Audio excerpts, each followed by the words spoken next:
Hello বন্ধুরা, আজকে যে ভিডিওটা নিয়ে চলে এসেছি সেটি হলো Poco M4 Pro 4G main camera glass change. চলো তাহলে লাস্ট পর্যন্ত ভিডিওটা দেখা যাক। সবাই চ্যানেলটা আমার সাবস্ক্রাইব, লাইক এবং শেয়ার ও কমেন্ট করো। প্রথমে দেখে নিন পুরাতন ক্যামেরা গ্লাসটা ভেঙে গেছে, যেটা ওটা তুলে দেওয়া হবে।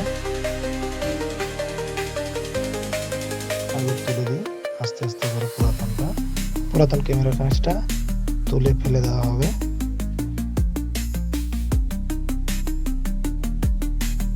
এরপর নতুন ক্যামেরা গ্লাসটা বসানো হবে।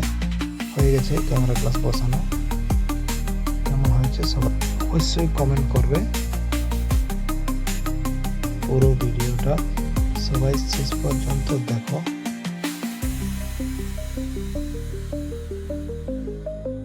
এবং নতুন ক্যামেরা গ্লাস বসানো হয়ে গেছে।